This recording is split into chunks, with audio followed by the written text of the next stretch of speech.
In 1963, I was at a place called PSI, Preston School of Industry. I was 18. And so the officials told me, you know, because by that time I was good size. There was another guy in F Company. He was what they call a drag boy. His name was Posey. At that time, transistor radios had just came out. So he could walk, we all marched in ranks to go to eat and do stuff like that. Because it was like being in the military. It was this company, F Company, G Company, all those, you know. And so they served breakfast, so it's time for F Company to go. They would march to the dining room. Everything was military-like. So, but Posey could walk out of ranks and he listened to his radio. Everybody's in ranks, but he what they call a drag boy. He had juice. So I had some encounter with the system that was not my fault.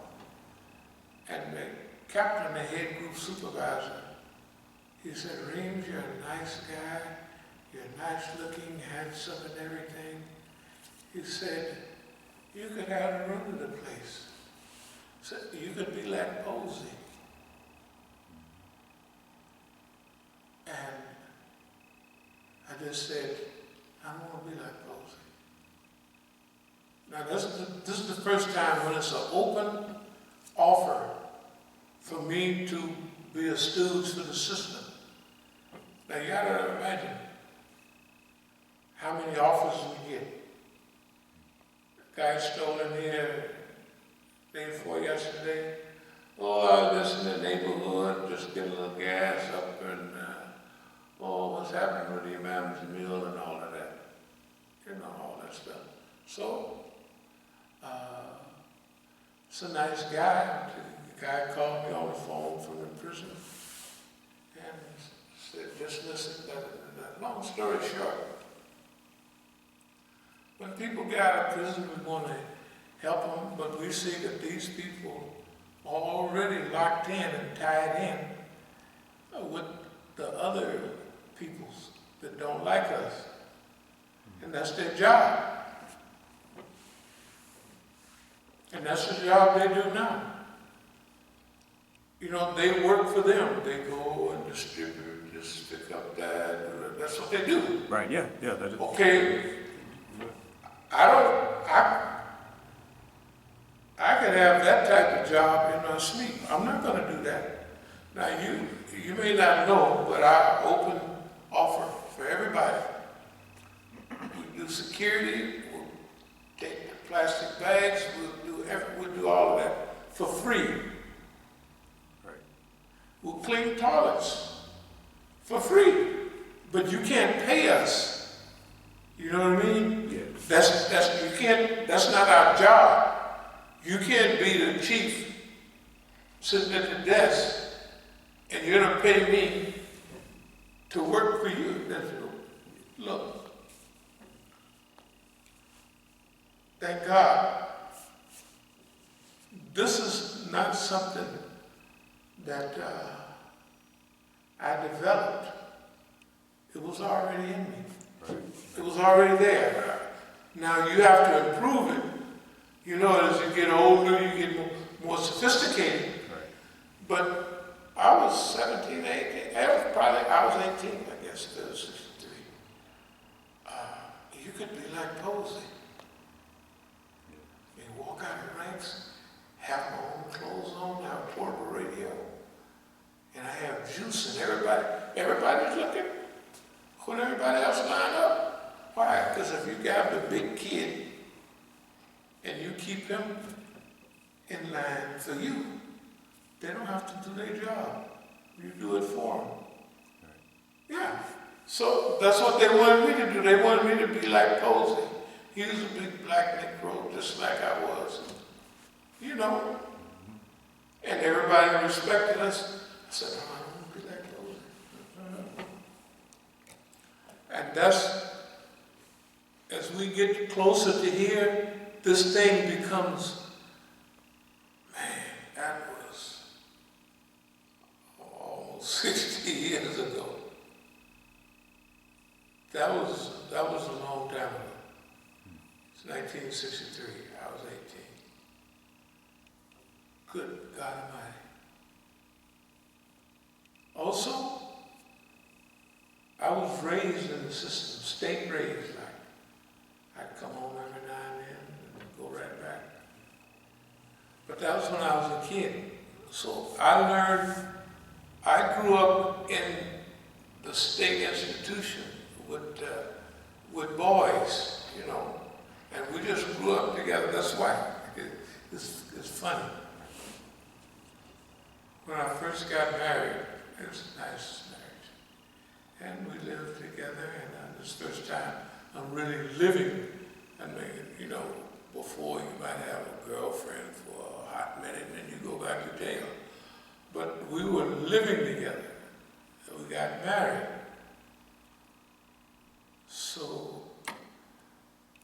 I had retired from what I was doing. I had 2-3 Cadillacs. And I had $25,000 around that, you know, somewhere. And so I would make on the side maybe $50 a day. That's a lot of money there. No more than 100. You know, that's just what I did just to keep things rolling. So our young son, which is the oldest son, he said, "Yes, the people come sometime, and you're not here, you know." I said, "That's right." So at that exact time, I was getting ready to open up again anyway.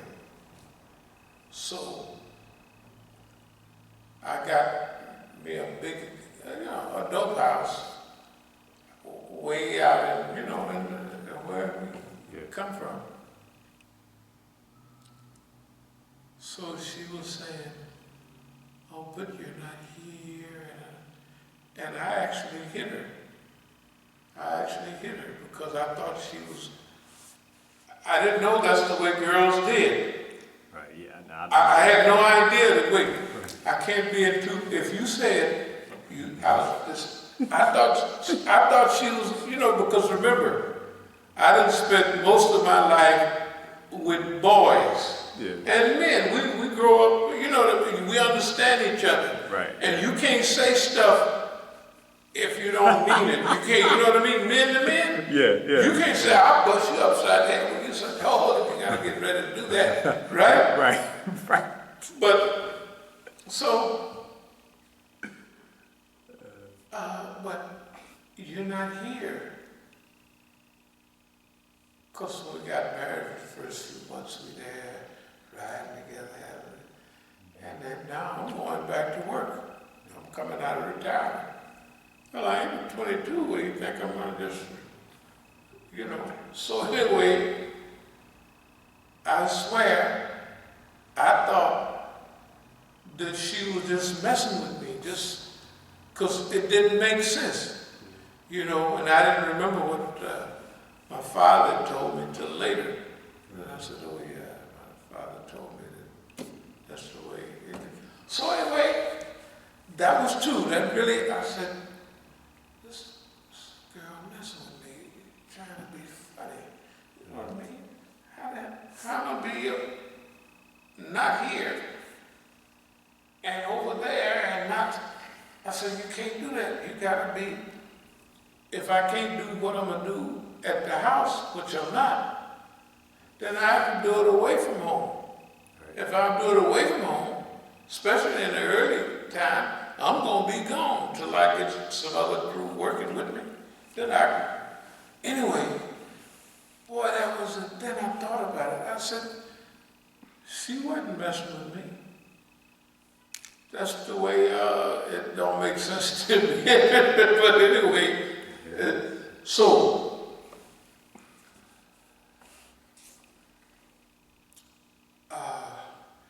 this program that was developed by the Zionists to destroy or disorganize, disunify America has been working 100%. And they did it because Obama did not cooperate with them. The Israelis wanted one thing to happen, and Obama was the president. This was probably 1% or 2% of what he wanted to do on his own, and he did it. And the Zionists are serious. So that we can't take a chance anymore. We have to break America down. Because we have to keep America in our back pocket. In order for them to do that, we have to weaken them. So they're not stronger than us, we are stronger than them. And that's what we have. That's why you have all the fitna that you see going around. It's designed fitna. They design their own fitna. And they design a drip, drip, drip, drip, a little bit at a time to guarantee that he don't get elected. But also to develop a natural disunity, right? The people who love Donald Trump, his cult, right? Right, yeah. And the people who don't like him. Okay, he even has a romantic relationship with Kim Jong-un. Right, yeah. They call it a bromance or something. Yeah, that's the term. Yep, bromance. Yep. And it's what? That's what they call it. Yep. Well, I just want to keep peace. Okay. He does the stuff that will guarantee that the people who are thinking, he's pretending that he loves dictators. And he loves Putin.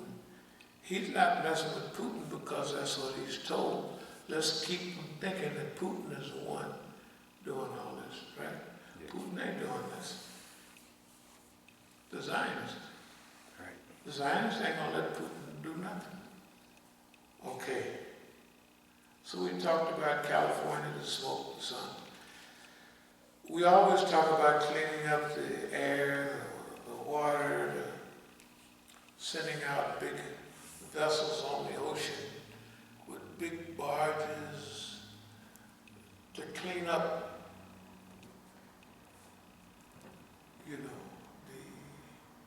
the oceans.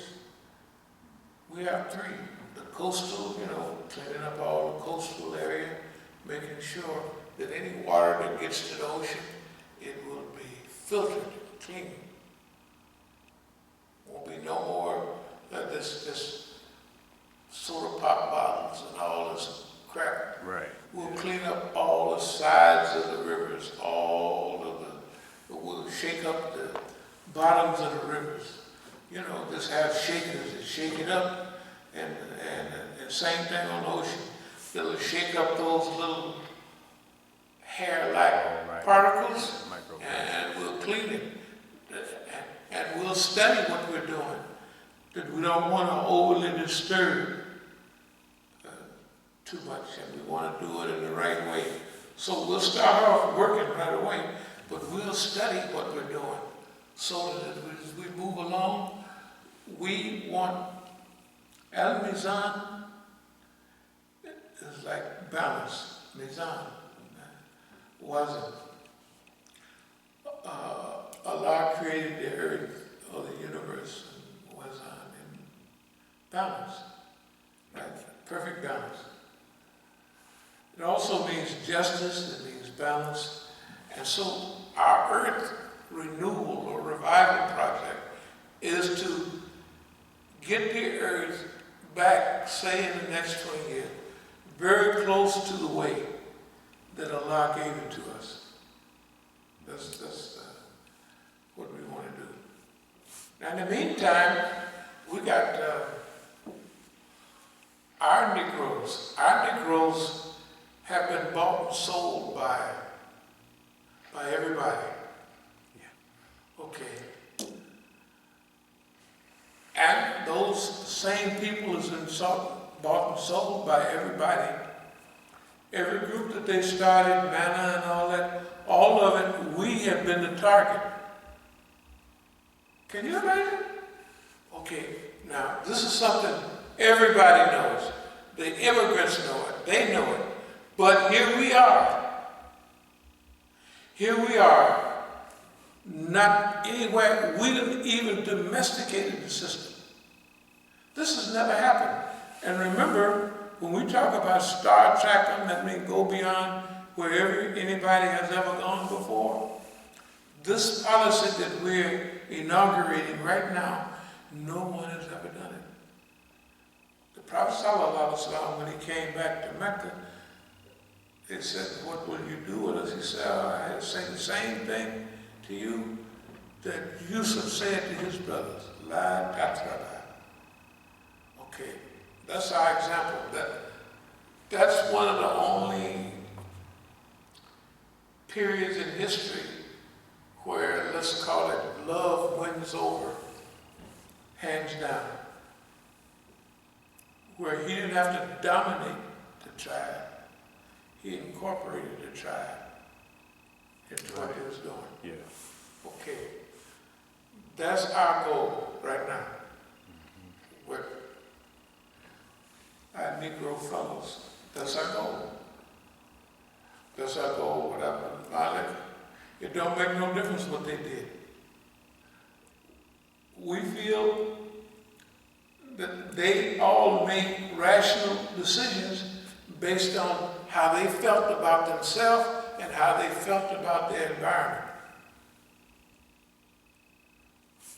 You got to remember, when these people grew up, they grew up at the end of the defeat of black people. What they did, that little temporary Martin Luther King, Malcolm and stuff, that was all temporary. And now they let you know it's super temporary. Everything that they marched for and voted for, Right. they had taken it back a long time ago, but now they in your face taking it back. Right. Yeah. They're preventing you from voting, right in front of you. Right. Was it down there? Was it Georgia or was that Florida? Georgia might have been where they suppressed the vote. Right, yeah. They took off like 200 names off the voter list just cause. It was a lot more than that. Okay. And a lot of times they don't have, you have to count jelly beans no more, jar jelly beans. Right. Yeah, I remember. But it's about that. Yeah. it might as well. You Yeah, can't right. vote. Right. Yeah. That's what is going to happen if you can't vote. Okay, but really, we should have learned about the vote. If black people don't know that we have black people voting all over the country, we have black mayors, we have black sheriffs, we have black senators, we have black congresspeople, we got all of that. We're in the system. When they talk about change the system from the inside, the Negroes now are now to go gatekeepers. Yeah. You take cities like D.C., most of the people working in the government are Negroes. They get an education, they get their stuff, because white people go out in the industry and they go into other business. Right. Yeah. But Negroes, 90%, maybe even more, they get a government job. Whatever degree they get, bachelor's, master's, they sign up with the forms they have, and they become members of the government. Okay. Our people have lost their historical perspective. Oh, black people are killing each other in Chicago, and you never hear any of them say, but they're killing each other because of drugs that you put in our community. So you gotta remember, I was in South America, and the only thing I never saw, I saw everything else. But Negroes, I didn't see no Negroes down there. I didn't even see no Negroes in Mexico. So we didn't bring these drugs here.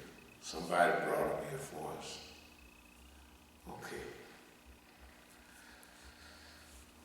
So we're reaching out to the Emergency Negro Rescue Team. It's part of the Earth Rescue Mission.